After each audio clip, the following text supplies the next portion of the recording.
Hi everyone, we're the Rethinking Foreign Aid group. My name is Ashley and I'll be going over a background of foreign aid and two controversial issues. Then Maria will talk about the Strauss terms, followed by Sophia who will talk about the Schultz trends. Then we'll finish with Kelly who will talk about foreign aid and current events. So let's start with the background.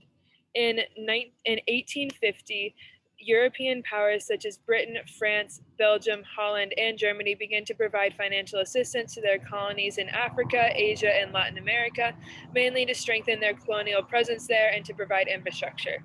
However, it should be noted that around this time, those same European countries began taxing their African colonies. This system of taxation was imposed on the inhabitants of the colonies to collect revenue and use it to fund their own European countries and their colonies all over the world. By the 1920s and 30s, European colonies in Latin America and Asia were being taxed in the same way. The vast majority of these taxes were property taxes that targeted every male head of household, though these men were exempt from taxes if they lived in a European-style home with one wife. So it's easy to see the coercion here, forcing these countries to assimilate to Western society through these taxes. I think it's really important to point out the colonial ties and implications that came with foreign aid right from the very beginning. And this will tie into structural adjustment programs that we see in the 20th century, and also tie into a question asked later on how effective foreign aid actually is. Now we jump to 1941 with the Lend-Lease Act that allows still neutral US to lend military aid and other supplies to Britain during World War I. This act was passed in the first 6 months of the war and gave the US a nice sort of backdoor to provide aid to its ally Britain while officially staying out of European affairs. At the end of World War II, in 1944, we have the Bretton Woods Conference, which led to some of the institutions we've talked about in class, such as the International Monetary Fund and the World Bank. Both of these were created with the intention of helping the economies of Europe recover. 3 years later, President Truman signs the Marshall Plan, giving 12.5 billion or 130 billion scaled to today's dollars of American aid to 16 European countries. Now we're going to transition to the 1980s to present time, and this era is really the start of neoliberalism in economies and structural adjustment tied into foreign aid. That can be seen with a policy passed by the Reagan administration in 1984, which is a policy that prevents foreign countries from receiving US aid if abortion is legal in that country. Since the Reagan administration, this policy has been struck down by every Democratic president since him, and then reinstated by every Republican president the following term, which I thought was really interesting. The only exception to this was George H.W. Bush, who came right after Reagan, but the policy was then dismissed by the Clinton administration, reinstated by George Bush, struck down by Obama, reinstated by Trump, and just recently struck down again by President Biden. In 2001, the Bush administration increases foreign aid after 9/11, particularly to Afghanistan and Pakistan. This was mainly given in the form of weapons and other combat supplies. In 2013, China's President Xi Jinping, during his first year of presidency, launches the Belt and Road Initiative, sometimes referred to as the New Silk Road, which was a massive and ambitious worldwide foreign aid project. The Belt and Road Initiative provides foreign aid and infrastructure to developing countries. However, this project has often come under fire for being a Trojan horse to China's involvement in regional development and military expansion. There's a video included about the Belt and Road Initiative in here, so take a moment to go look at that.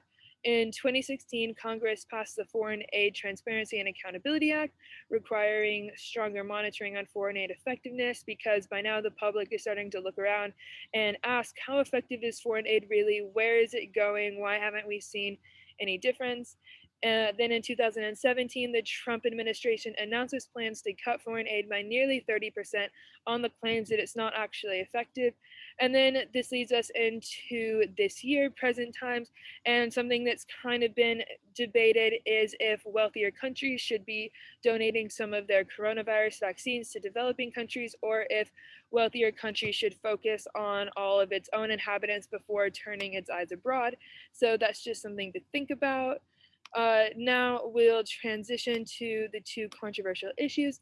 The first one is how foreign aid is spent. And I'll be referencing the pie chart, which can be found in the CQ article. And the first thing I wanted to talk about were three sections that make up the right-hand side of the graph: bilateral development, multilateral development, and humanitarian aid. I clumped these three categories together, and together they make up 54% of the total amount of aid spent. And this is the classic type of relief and supplies one might imagine when they think of foreign aid. And this used to just be provided by states, but now there are several non-state actors such as NGOs and influential individuals providing a lot of foreign aid. All of these new actors bring in more resources, money, and perspectives, but it's also important to note that this has led to waste, overlap, and uncoordinated efforts that might prevent foreign aid from being as effective as it can be. This also overlaps a bit with my next issue of how effective foreign aid is really. But first, I want to talk about the foreign aid in the military category, which makes up 28% of the graph. And most of this is sent into Middle Eastern countries since 9/11 to combat the war on terror. In the wake of 9/11, the US increased military aid to Afghanistan and Pakistan by 420% and 6,700%, respectively, which is a massive jump.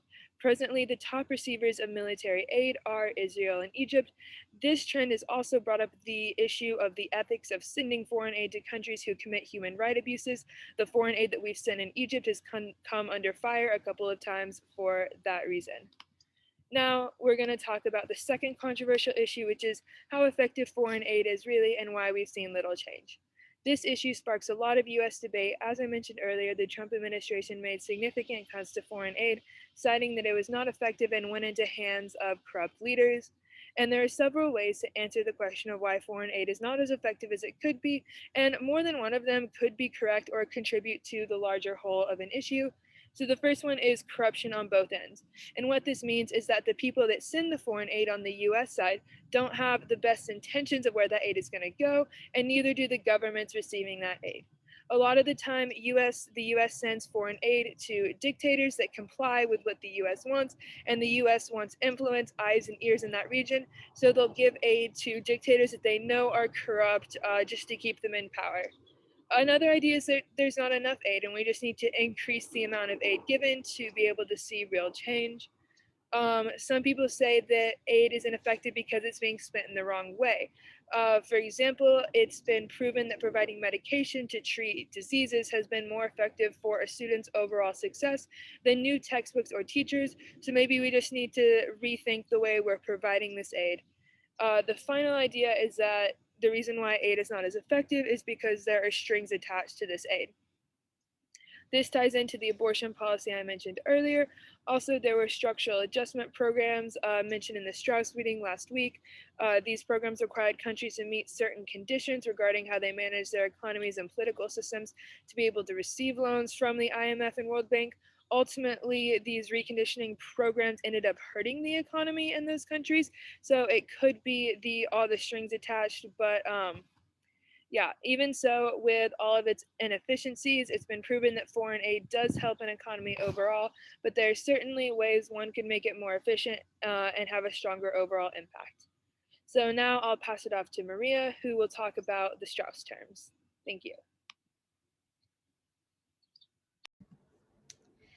So let's look a little bit at foreign aid and this case study through the Strauss framework. So, foreign aid helps build stable, democratic partners who share our interests and values, says Shannon Green, a senior analyst at the Center for Strategic and International Studies, a think tank in Washington. Foreign aid, in part, is a means to combat the multidimensional poverty that countries face. Multidimensional poverty is rampant in developing nations where people experience various deprivations, such as poor health, lack of education, poor quality of work, the threat of violence, among others. By themselves, it might be difficult to escape the poverty trap, which Strauss defines as a trap that is endlessly repeating a cycle of poverty from which a country cannot escape without external help.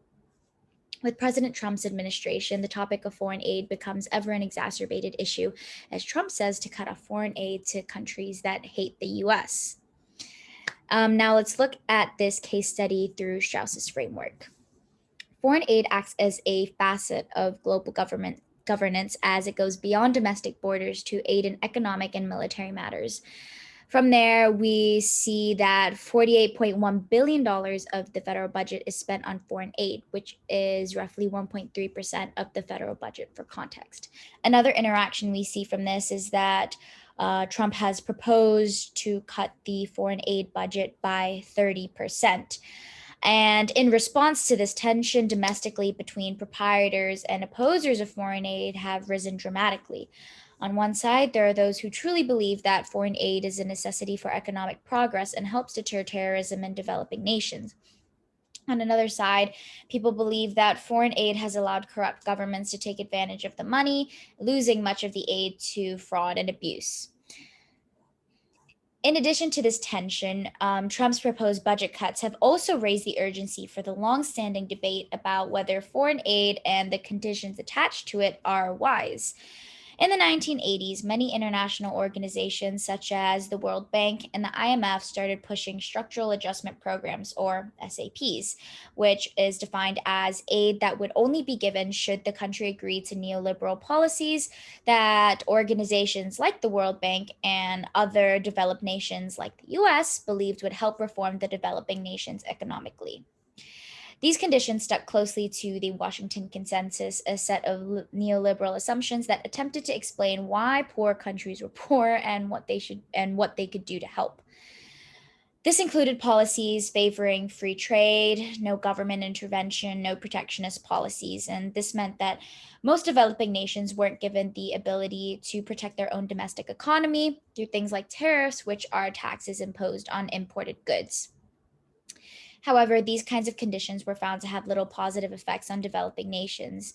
And so, conditions attached to foreign aid continues to be a debate among the US and a point of contention within the US. It's a controversial topic that becomes an ever more important part of the conversation as we begin to rethink foreign aid. So next, we're going to move on to Schultz globalization trends. This comes under two categories. The first being expanded capitalist commodification. The first example of this is the continued growth of primary and industrial capital. This can be exemplified by the US aid and private sector aid partnering in projects such as the Advanced Maize Seed Adoption Program in Ethiopia, which promotes agriculture, and Power Africa, which brings electricity to sub-Saharan Africa, which would be the electric industry. The rise of consumer capital is a natural part of the expansion of industries as industries create products, which eventually go forward to be purchased by people in those states. There is also an exponential expansion of financial capital, in which the aid that is not military that comes from the United States, as per the pie chart a few slides earlier, shows that there is a 38% of all aid is bilateral and multilateral development. This is investing within a state's economy, which is inherently financial. This can also be shown with a recent trend in China's foreign aid, which grows at 21.8% annually. Next is the development of information and communications capital. This allows people to have more information about atrocities in other states, which can then affect aid that goes to those states, which can be exemplified when in 2013, President Obama stopped a $1.3 billion aid package from going to Egypt after the military ousted the democratically elected president. This also was attempted to be expanded with the Digital Gap Act of 2016, which wanted to promote internet access using USAID funds. However, this bill was passed the Senate and then was stopped in 2019.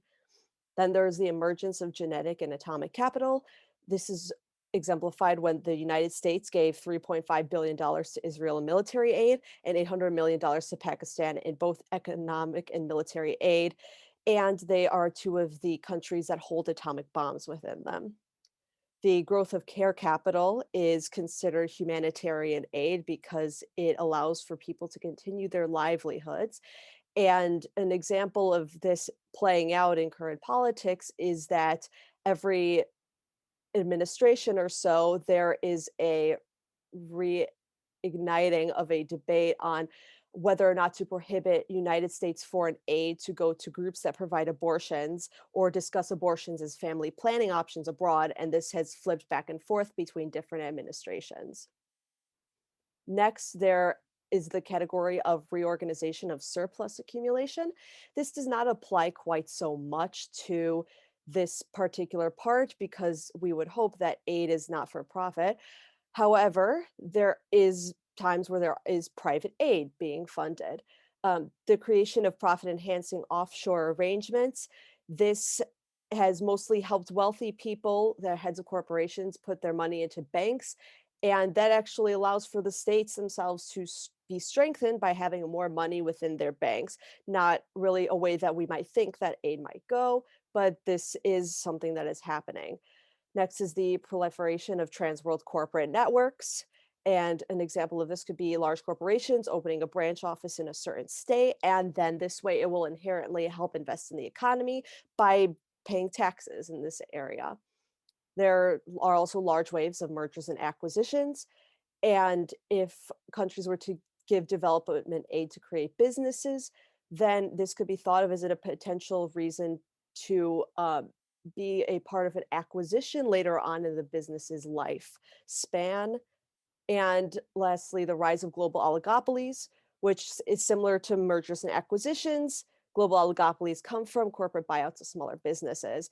And this has the potential to happen provided that the industry actually gets developed with foreign aid and it doesn't go to a sort of corrupt state.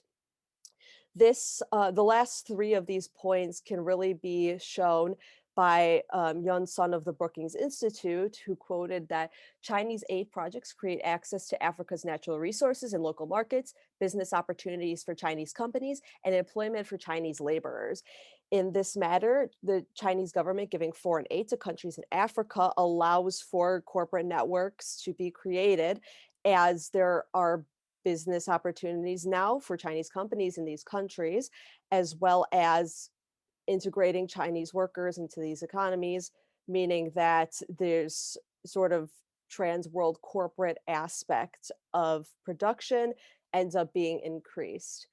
Additionally, there's a program such as the Global Development Alliances Program, established in 2001, which promotes collaboration between public and private aid, which again, though aid is oftentimes we think of as being public, there's definitely the private sector when it comes to aid, which allows for this surplus accumulation to continue happening.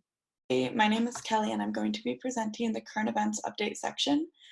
We know that the CQ researcher article Rethinking Foreign Aid was published in 2017, and while this is relatively recent, we know how dynamic the international political and social sphere is, especially as we encounter non-state actors, such as the rise of populism and global disease in these recent years.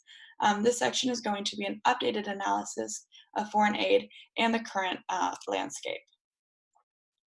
So we are first going to revisit the first two controversial issues that Ashley proposed in the first section of the case study. Ashley mentioned that foreign aid has remained relatively unchanged over time. The video that is playing below is a time lapse of USAID spending since 1946. It will show that while there is some fluctuation in response to global trends, there's a relative consistency. You see that after World War II, aid to Europe occupied a majority of aid, and as time went on, this shifted to concentrate on Eastern Africa, Central America, and in the Middle East. This is where it has remained largely unchanged over the last few decades. Ashley also mentioned that the top two receivers of US foreign aid were Egypt and Israel. As an update in 2019, both Israel and Egypt are still in the top 4 receiving category. On the right-hand side, you can see a graph that visualizes the breakdown of economic versus military aid over time. The total amount of aid is on the left. In 1950, economic aid was at roughly 41.7 billion and military aid at 10.2 billion. In 2019, the most recent year with fully reported aid data, economic aid is at 33.1 billion and military aid reaching 14.1 billion. The data on the foreign aid that Ashley covered was from 2016. As this is a current events update, all of this information is meant to illustrate that there has been very little change over the past few years.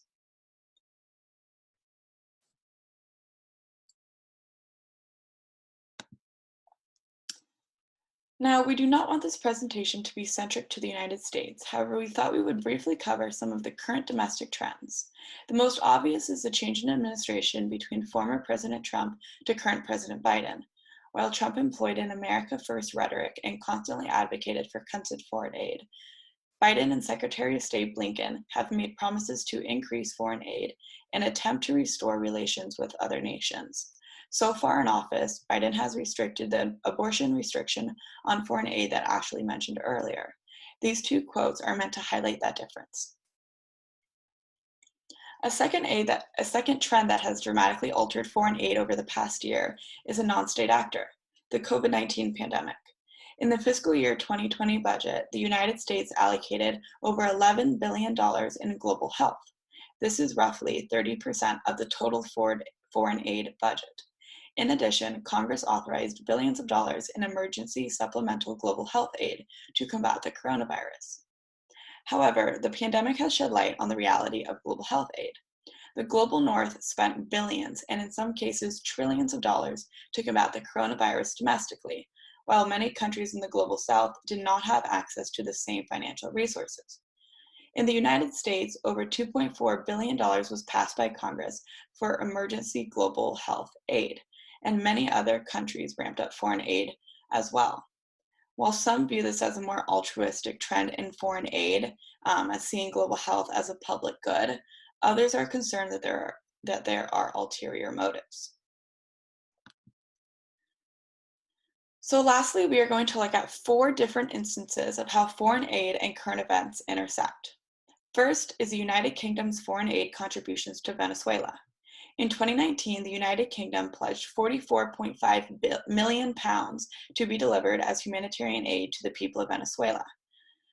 Venezuela's President Maduro has a history of denying humanitarian aid from Western countries, or redirecting the aid that is intended to provide food and medicine to the citizens to other programs. The Atlantic covers one case in which the United States tried to send aid to Venezuela, and it was intersected by President Maduro to fund a concert that was happening in a nearby major city. Countries like the United States and the United Kingdom have to calculate whether to make these aid contributions when they know there are political crises that may intersect this aid from being humanitarian. In that calculation, there are political considerations that include humanitarian ones, but it's important to note that there are also political considerations. Some speculate that if soldiers are able to access supplies provided by the aid of the United Kingdom, they will be more likely to turn their support away from Maduro. Now, another controversy in foreign aid calculations is whether to restrict foreign aid as a punishment for certain political actions. This is a question in the case of both Uganda and Myanmar.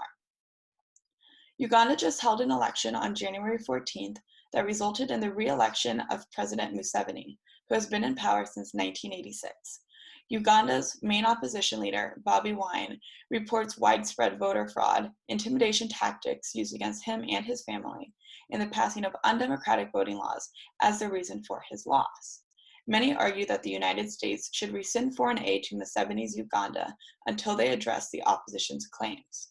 There are similar questions about how to alter the distribution of foreign aid to Myanmar in the wake of the recent coup. While nothing has been announced for the case of Uganda, the State Department recently announced that they will review all aid sent to Myanmar. Myanmar received $181 million from the United States in 2020. Lastly, we will talk about the Belt and Road Initiative. The Belt and Road Initiative is an expansive infrastructure financing program that will lend exorbitant amounts of money to an estimated 68 borrowing countries. Estimates of the size of the program vary greatly, but CSIS estimates it as between 1 and 8 trillion US dollars. China will invest in energy infrastructure, transportation projects, mining operations, and much more. With so many borrowing nations, many of these countries can be expected to be financially indebted to China for years to come. With debt, China is able to exert great political influence. As with all foreign aid, the Belt and Road Initiative is an important reminder to consider internal motivations and the associated political influence foreign aid can lend. So that's it. I hope you all enjoyed our presentation and the activity we have planned for you. Thanks for watching, and if you have any questions at all, please feel free to reach out to any of us. Thank you again.